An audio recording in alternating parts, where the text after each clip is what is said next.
Assalomu alaykum, hurmatli obunachilar va bizni endigina kuzatib turgan chorva mol qo'yish qog'ozlari va YouTube ishqozlari. Bugun 19-aprel haftaning shanba kuni. Biz Namangan viloyati To'raqo'rg'on tumanidamiz. Ya'ni To'raqo'rg'on agrosanoat fermer xo'jaligida. Hurmatli obunachilar, bugungi video syomkamiz mana sotiladigan buqacha haqida bo'ladi. Bizdan ko'pchilik telefon qilib so'rashyapti, qachon tug'iladi, unaqa deyishyapti. Qaysi birlarga telefon qilishni to'g'risi hali qilib o'tirmadik, undan ko'ra video qilyapmiz. Kim birinchi telefon qilsa, mana olib ketaveradi, xudo xolasa. Bu onasi sementalga gibrid edi. Mana bolasi ham xuddi onasiga o'xshagan kak sementalni o'zi.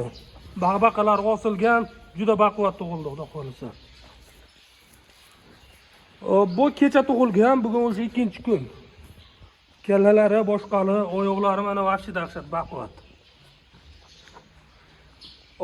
Telefon qilaverasizlar, hozircha bir dona bor. Yana hozir yaqinlari bor, ag'da bor. Bir 10 tacha molimiz tug'adigan. Nomerlar qoldiramiz: 99lik 200 0560. Telefon qilib bemalol murojaat qilaverasizlar. Mana shu buqachamiz mana sotiladi, o'ta baquvvat. Narxini telefon qilaverasizlar, telefonda gaplashamiz deyishyapti. Kelib ko'rib, narxini kelishib olib ketaverasizlar.